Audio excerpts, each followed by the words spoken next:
Now, do I necessarily need to feel a pump to get a good workout? I mean, some people are, convinced. Well, you will get some degree of pump no matter what kind of a program you follow, including heavy-duty, high-intensity training. I have had quite a few people report to me that they actually get a better pump. Because their body's nutritive equilibrium is not so upset by the gross overtraining, they tend to store more glycogen in the muscle, or keep more glycogen stored in the muscle with this type of training, and that's an important factor in the pump. Right. Is your body's nutritive equilibrium, how much glycogen you have in the body being one factor. But it doesn't matter whether you get a pump or not. Getting a pump is not a surefire sign or indication that you stimulated growth. If it was, Bill, then most of the bodybuilders who have been around for some time all of them would have 22-inch arms or more, because all bodybuilders get pumped every time they work out. Almost. But they don't grow every time they work out. Okay, so I don't need to watch for a pump to know that I've got enough exercise. Because a lot of bodybuilders go to the gym and say... I get that a lot. Let me elaborate on that just a little bit for the listener, because I get it from so very many people. The pump is only temporary.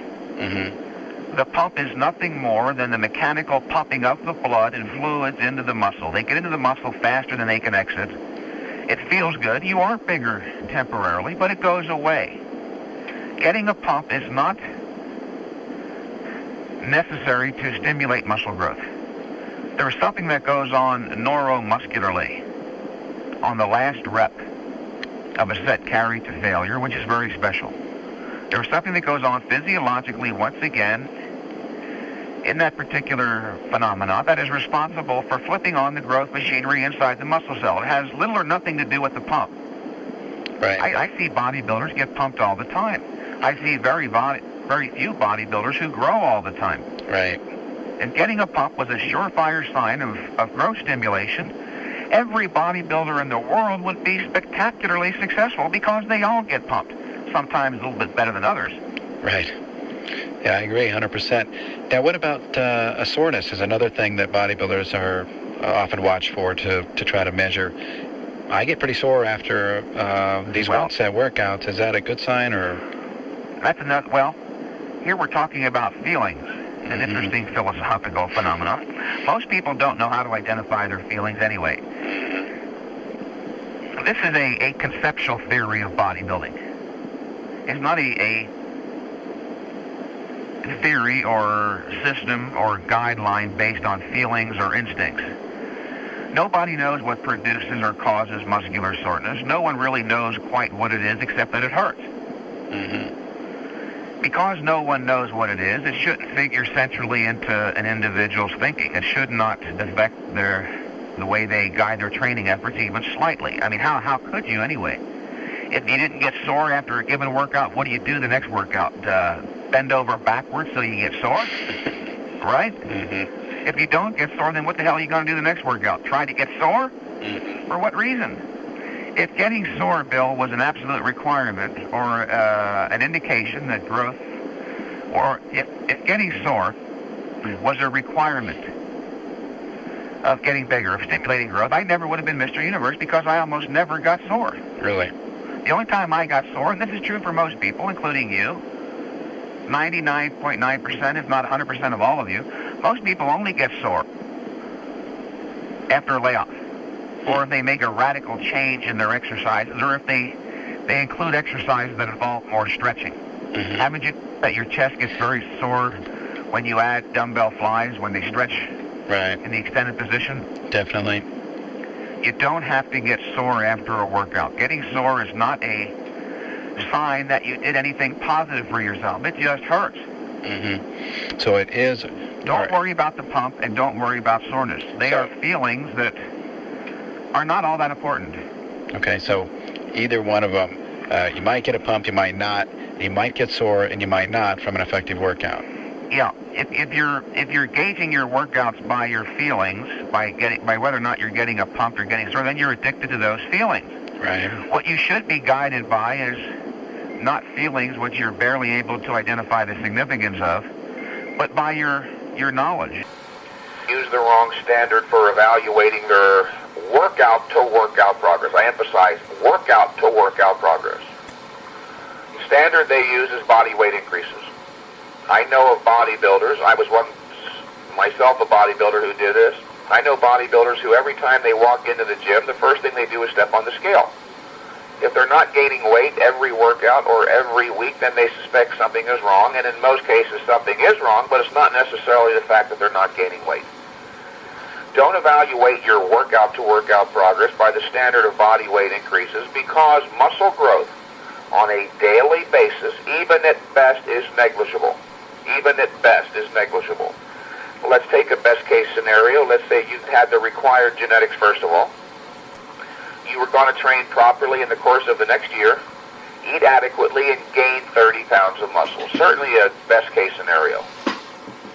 As great as that is, 30 pounds of muscle in 1 year only averages out to literally slightly over 1 ounce a day, which is not enough to register on your typical body weight scale every day or even every week.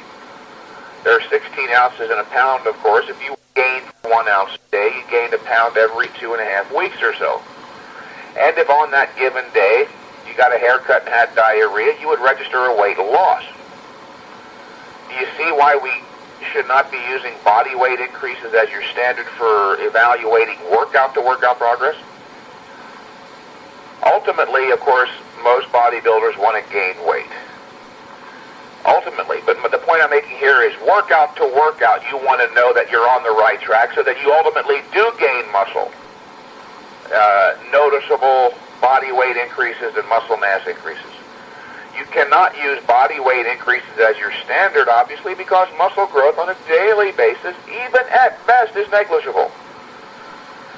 The appropriate standard to use for evaluating bodybuilding progress is strength increases. When you're training properly, you'll be going up in reps, in weight, or both, every set of every exercise, or damn near. I have had clients that have gone up on every set of every workout for many, many months. I've had other clients do almost that well, but all of my clients, every one of them makes regular, continual progress, without a doubt. Most bodybuilders don't know this, but in fact a properly conducted bodybuilding program is essentially a strength training program. What I want you to get out of this part here is that you'll be training workout to workout for strength increases and evaluating your progress in terms of strength increases. Train for strength and evaluate your progress in terms of strength increases. Why do we use strength increases, in fact, as a standard for evaluating bodybuilding progress, you might be wondering? Because there is a relationship between muscular strength and muscular size. If you want to get bigger, in other words, you've got to get stronger. If you want to get bigger, you've got to get stronger. I emphasize that one because there's a reluctance on the part of most bodybuilders to accept that idea. If you want to get bigger, you've got to get stronger. Just the other day in Gold's Gym, a young man was arguing with me about that quite vehemently and at some length. I finally stopped him and asked, what are you supposed to do to get bigger? Get weaker? And he kind of giggled. Furthermore, I said, if there was no relationship between strength and muscular size, it would be conceivable, if there was literally no relationship at all, it would be conceivable that people like Dorian Yates could only curl 50 pounds. When in fact he curls over 200 pounds. He got as big as he did in part because he got as strong as he did. If you want to get bigger, you've got to get stronger. Now, while all that is true, beyond any shadow of a doubt, it's also true, and this is an important follow-up statement, it's also true that for most people, strength increases precede size increases. Most people get stronger for a while without getting bigger. But as long as an individual continues to get stronger, he'll eventually get bigger. Now, just how strong he gets, how long it takes, I can't say, because those are matters dictated by genetics. But as long as you're getting stronger, you know you're on the right track. That's true for most people, by the way. I was one of those individuals myself. I can remember in the early part of my training career especially, there would be periods of even as long as 4 months. I remember this very clearly. There were periods of months during which I would get stronger on a regular basis and not gain any weight. As a result, I grew enormously frustrated and almost gave up more times than I cared to remember. When I say frustrated, I mean painfully, agonizingly frustrated. It was only years later that Arthur Jones pointed this out, and I saw it was true in so many cases, that for most people, strength comes first. I'm emphasizing it to you here today so that you can avoid my frustration. I don't want you calling me back in 2 months, in other words, reporting gleefully how much your strength went up. Geez, Mike, I went up 80 pounds on my squats, 120 pounds on my shrugs, but I only gained 3 pounds. That wouldn't be bad. If you were to gain 3 pounds every 2 months, of course, by the end of the year, you'd end up having gained 18 pounds, which ain't bad. Some people wonder just how much muscle that is. Take a moment and visualize sitting in front of you on your dinner table a single individual 1-pound beefsteak. Now imagine 18 of them. That would probably be enough to cover your dinner table almost. If you were to sustain that rate of growth for 2 years, of course, you'd end up gaining 36 pounds of muscle. Imagine 36 individual 1-pound beefsteaks on your dinner table. I'm pointing all this out to you today to help you gain a rational perspective on what you can reasonably hope to achieve with this and thus avoid frustration. Frustration is often the greatest hindrance to bodybuilding progress. And of course, part of the reason for frustration is ignorance. There is a proper rational perspective within which to view this. You're not going to gain 5 pounds of muscle a week, in other words. There may be those weeks, in fact, when you do gain 5 pounds, which is the way I gained. I would go for several months without gaining any weight, then all of a sudden, voila, I stepped on the scale and I'm 5 pounds heavier. Yeah, now I want you to keep a progress chart. This is very important. Remember, when you're doing this thing right, you'll be getting stronger, if not every set of every exercise, every workout, then damn near. You got to keep an accurate progress chart so that you can monitor your progress and know that you're training properly. In other words, I can't guarantee you 100% that this given training protocol is exactly what you need in terms of volume and frequency. Only if there was a God could he look inside your DNA and say, you've got to train once every 59 and a half hours. Any more, any less will compromise your progress. We do know that the theory is universally valid. Every human being requires intense, brief, and infrequent training.